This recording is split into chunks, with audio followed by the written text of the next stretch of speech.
there's some word now from how the NRCC, Betsy, is going to handle this. They're the group that's coordinating down ballot House congressional races. And you've got, there's not a ton of vulnerable Republicans, but there's, a dozen or so probably in districts of Iowa. I think there's actually more than that if I run the tally in my head. What do those folks do? They cross their fingers and hope for the best. Politico published a memo, I believe this afternoon, that the NRCC sent to many of these vulnerable Republicans.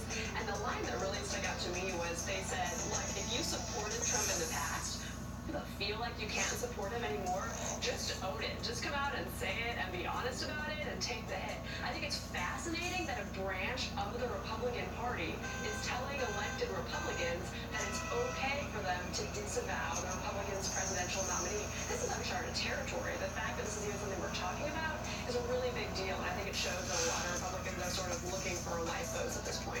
Robert, do they think he can win? I mean, I think it's worse for them if he does.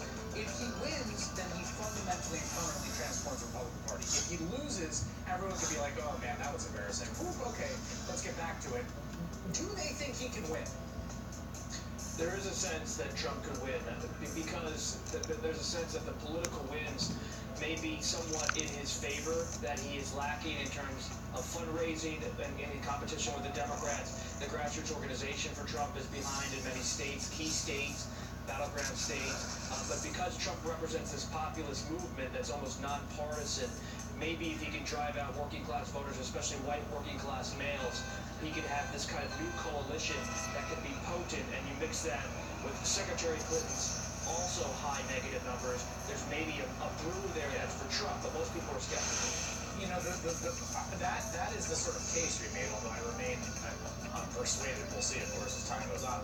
If you could buy stock in a politician, the one stock I think that's probably gone up highest in value since clothing in Cleveland is not Hillary Clinton, necessarily. It's Ted Cruz, Betsy. And I think every day that goes by, what he did in that arena looks more and more perceptive, just a sheer level of self-preservation while you watch everyone else abase themselves.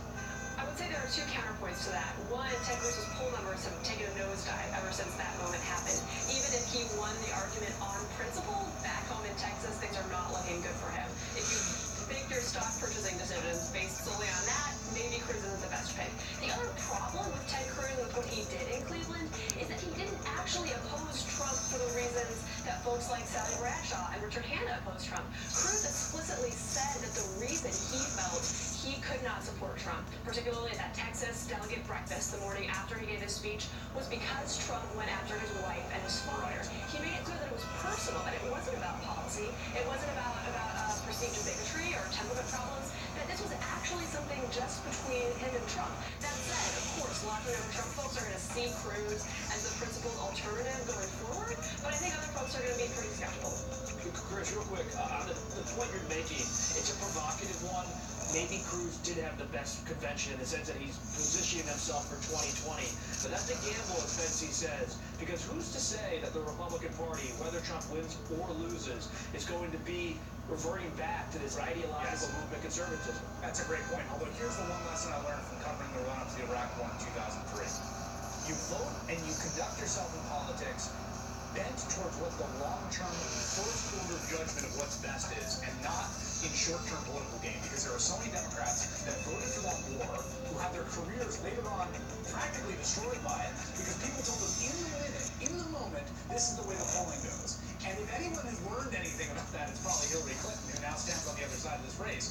But it's amazing to me to watch people make the exact same mistake again. Betsy Woodruff and Robert Costa. Thank you very much. Sure thing. Still to come, how would Democrats respond if they nominated a candidate like Trump? A little thought experiment ahead. But first, the Republican nominee's deeply concerning attitude towards sexual harassment. Donald Trump's comments right after this break. Hi, Bill Swift here for Flip Seal Liquid. The super thick rubber that you can pour right into cracks to stop water dead in its tracks. You can brush or roll for a watertight seal. Even dip all your tools for a tough, no-slip grip. Flex Seal starts out as a thick liquid and turns into a flexible rubber that creates a super strong waterproof barrier. We even sealed this fish pond. Now you can handle any project with Flex Seal liquid. We made this entire airboat out of screen and covered Liquid. After a day on the water, the inside is completely dry. Yahoo! Imagine what you can do with Flex Seal Liquid. Get Flex Seal Liquid for $19.99. Plus, we'll include a handy can of Flex Seal and Flex Shot. You get it all for $19.99.